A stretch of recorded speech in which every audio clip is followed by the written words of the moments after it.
Welcome back to KC Talks EV, and yes, I'm finally in the MG4. Just before we start, I'd like to give a massive thank you to Maple Garage for lending me the MG4 for testing purposes. As I've mentioned in previous videos before, they have lent me all sorts of different MG electric vehicles. Not to mention, I actually also purchased my Mk1 ZS EV from them, and I get it serviced from them, and they've been absolutely exceptional. So make sure you go check them out. The link will be in the description below. Don't forget as well though, if you do decide to purchase a MG electric vehicle from Maple Garage, please make sure you mention that KC Talks EV brought you there. So in this video, it is going to be split into 4 distinct sections. First of all, we are going to mention specifications of the new MG4 and some of the trim levels that you can get. Then we're going to talk about the positives, so things that I have noticed which I really like from the day of driving it. Some rooms for improvement, so maybe what they can do for their second generation MG4, or alternatively the new MG4 Performance. And then finally, where do I actually believe this car fits within the MG vehicle range? So let's get started. To start off with, let's have a talk about specification. So first of all, this vehicle that I'm actually currently sitting in right now is the SE Long Range. So what that means is that it is the base model in terms of trim level, but it is actually the bigger battery model. Speaking about the battery, this particular vehicle, the MG4, is a brand new vehicle. It is built from the ground up to be an electric vehicle. There is no petrol or diesel equivalent in any market as far as I'm aware. This platform is now known as the MSP, or Modular Scalable Platform. The expectation is that the new ZS EV and possibly the 5, if they still continue that on, will be based on the MSP platform. So that leads us very nicely into trim level. So the SE trim, it does have cloth seats. It doesn't unfortunately have heated seats, but it does have a very nice 7-inch touchscreen, and also it has a very nice digital cockpit, which is very useful.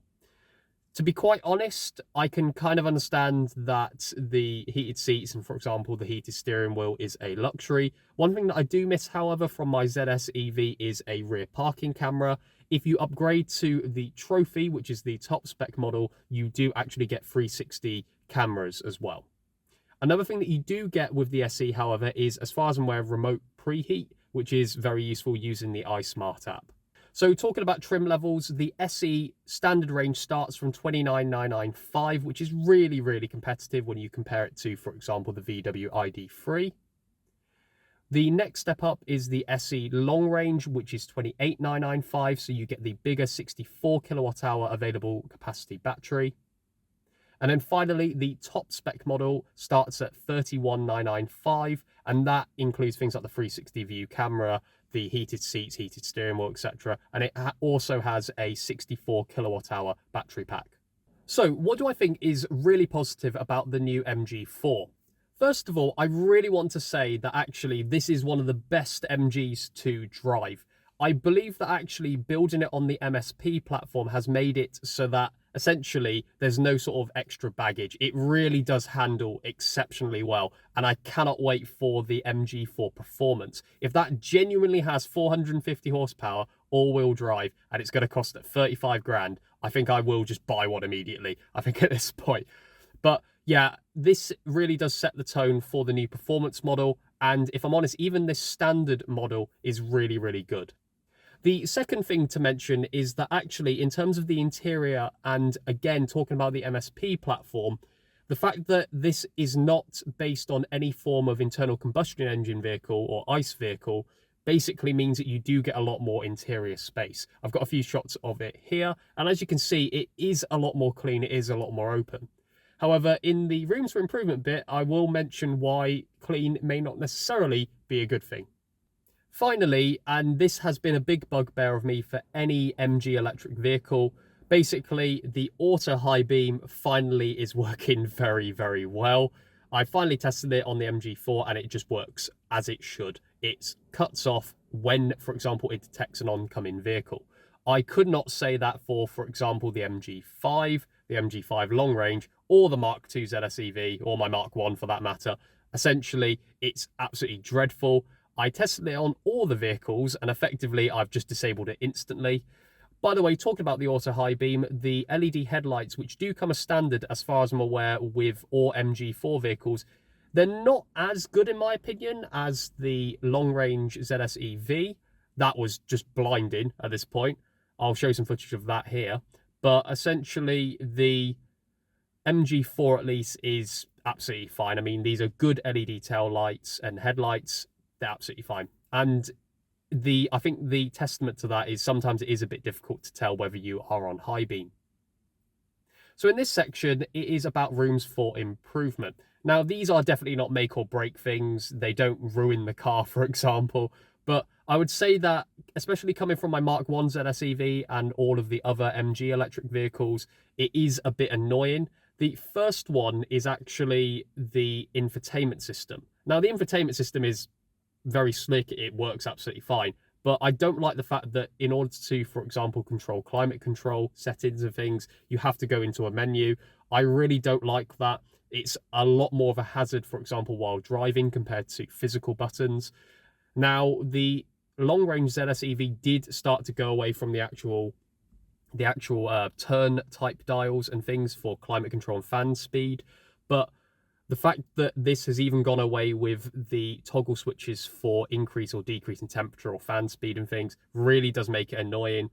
It was quite difficult to, for example, change the AC settings, especially if you've got Android Auto open, which, by the way, is now a nice landscape layout as well. So that is quite nice, or widescreen layout. Another thing I did also notice, and if I'm honest, I think they could have potentially avoided it by maybe delaying the release of the car, although, if I'm honest, these can easily be fixed with software, is that there are a couple things which I think make it feel slightly unfinished. So first of all, when you load up Android Auto for this particular model, this particular vehicle, it actually comes up with pre-production, not for resale. Now, that should have been easily fixed, for example, at the factory or just before they went into full production. But the fact that it's there doesn't affect Android Auto in too much, although I have had some disconnections issues and things like that. I don't think that should be there. I think it should have been fixed. The other thing as well is that the bongs are actually the previous Mk1 ZS EV's sounds, and that does drive you a little bit up the wall. Although that being said, MG Pilot on here doesn't use those as far as I'm aware. So apart from opening a door and things, if they can swap it to a more cohesive, the second comfort update one from the Mk1 ZS EV, that would be really, really good.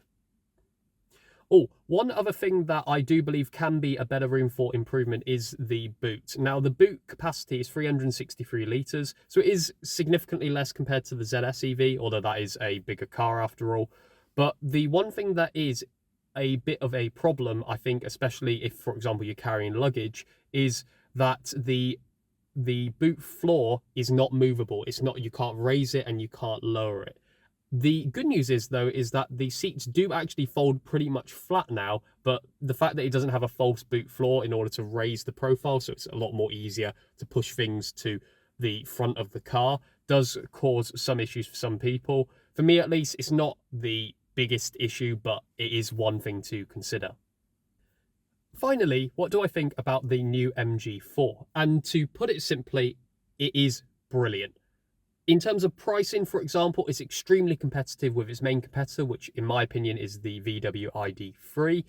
Not to mention availability as well. I think I was speaking to a VW dealer a couple months ago and they were saying that it was approximately a 12 to 18 month wait. I believe MG are saying that if you want to purchase an MG4 right now, you could probably get one very quickly. So just on availability alone, it's really good. Not to mention, actually, inside, I mean, I've sat in a VW ID3 before.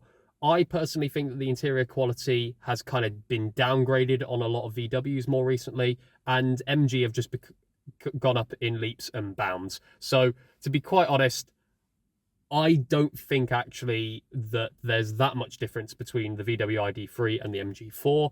And given the fact you can have one pretty much now if you really wanted to, it is a very, very good proposition. I think the more difficult decision to make is whether to buy the MG4 over the Mark II ZS EV or the new facelifted MG5 long range. By the way, I have test driven the MG5 long range, but not the new facelift one, obviously. But as far as I'm aware, it's just a very heavy facelift with an interior update as well. Now, I think first of all, would I buy this over the MG5 long range? Probably not. If I'm perfectly honest, I really love the estate body style. I think it's a lot more practical for my needs as well. So I would probably go for like just purely on that. Especially if they're facelifting it. The range was also absolutely fine. I believe it has a 61.5 kilowatt hour total capacity battery. I cannot for life of me remember what I got on my video testing. So essentially, I would probably go for the MG5 long range. However, if I was then looking at the Mk2 ZS EV versus the MG4, by all means, I'd definitely get the MG4. I don't need a higher ride height vehicle anyway. The fact is that this has been absolutely fine for me to get in and out of and things like that. Personally, I would just go straight for the MG4, and I would also buy the 64 kilowatt hour model. It's not really worth the additional hassle. I think with 51 kilowatt hours, okay, fair enough, the range, if it's absolutely fine for you, that's great. But if you do have the option for the bigger battery, just get the bigger battery, and it just gives you a lot more peace of mind. So I think that's pretty much it. So if you liked the video or you found it informative, please give it a like, and dislike it if you didn't. Please share this video to anyone who is considering purchasing an electric vehicle. In fact, actually, I've also got a reviews and testing playlist that you may want to share as well. I've got all sorts of other vehicles, including the rest of the MG electric vehicle range, which you might want to go have a look at.